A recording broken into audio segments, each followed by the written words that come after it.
Hello buddies, नमस्कार. सगळ्यांचं स्वागत आहे आजच्या माझ्या न्यू इंटरेस्टिंग ब्लॉग मध्ये. तर आज होती सुट्टी आणि आज होता संडे, म्हणून मी जरा लवकरच उठलेली. आणि मी आज पूर्ण माझा डेली ब्लॉग तुमच्यासोबत शेअर करणार, त्यामुळे नक्की शेवटपर्यंत नक्की बघा. आणि मी स्टार्टिंग केली लेमन वॉटर सोबत, जे खरंच खूप आंबट होतं. मला कमेंट करून नक्की सांगा तुम्ही सकाळी किती वाजता उठलात, कधी उठलात आणि संडेला उठलात का. माझी रोज सकाळची असते 5:30ला मला उठायला लागतं, म्हणून माझ्यासाठी काही वेगळं नवीन नव्हतं, पण थोडं वेगळं वाटायचं कारण संडेच्या दिवशी थोडी मी लवकर उठलेली. नंतर आम्ही आलो बाजारात, जिथे खूप टाईप्स ऑफ फुलं होती आणि मी बघू एकदा थार होती, लिटरली खूप सारी फुलं होती. आणि ना प्रत्येक दुकानात ना टाइप्स ऑफ पानं होती, जसे की बुकेला वापरतात, डेकोरेशनला वापरतात, अशी खूप सारी पानं सुद्धा तिथे होती. आणि ते काही बायका बसलेल्या स्टॉल मध्ये, ज्या गजरे घेऊन, बेड्या घेऊन, आंब्याच्या टाळ्या घेऊन बसलेल्या. आणि मी जिथे गेलो ना, ते एक काकी होत्या ज्या दासबंदी घेऊन बसलेला. कलरफुल व्हाईट दासबंदी होती, पिंक दासबंदी होती आणि रेड होती, ऑरेंज होती, अशी beautiful types of different types of दासबंदी होत्या, जो दिसायला एकदम प्लेझंट होता. रेड तर हा खूप कॉमन कलर आहे, पण बाकीचे दासबंदी होतात ते खूप अनकॉमन आणि ते मोस्टली कुठे दिसत नाहीत.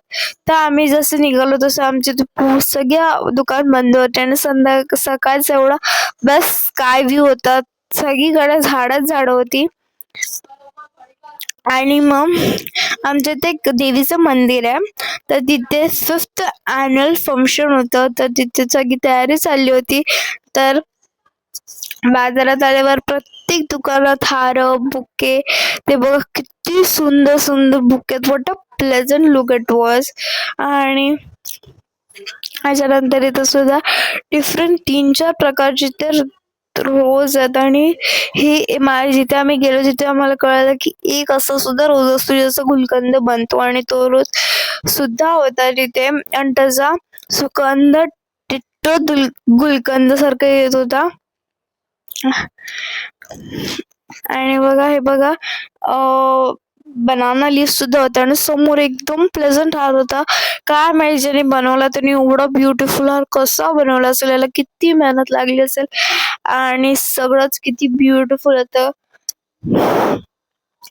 मग नंतर तुम्हाला माहिती आहे, थाडाला म्हणतात तलावांची सिटी, आणि प्रत्येक संडेला ना तर प्रत्येक इव्हनिंगला तिथे म्हणजे असं शॉप्स ओपन असतात, पण सकाळ एक सुद्धा शॉप ओपन नव्हतं. असं होतं, ते छोटं पण नव्हतं आणि मोठं पण नव्हतं, आणि तिथे होते तलाव पाय. तर 9-10ला मी विचार केला आपण वॉकिंग करूयात, आणि त्यात मला खूप मोठं सरप्राईज भेटलं. मी मस्तपैकी रमत धावत जात होती पुढे, पण तेवढ्यात मला कळालं की मला ही पूर्ण आमच्या स्टार्टिंग गेट पर्यंत टू एंडिंग गेट पर्यंत धावत जायचंय. आणि it was really very very difficult task for me, असं मी का म्हणू, कारण रिअली इझी होतं मराठी. मग मी धावत पूर्ण जोशमध्ये तिथे गेली, आणि येताना थोडी अर्धी प्रॉपर आली, पण नंतर ना तिथे असं वेगळं वाटायला लागलं, म्हणून थोडा दिवस हळूहळू माझा स्पीड जरा लो केला. आणि बघा कशी मी धावत येते.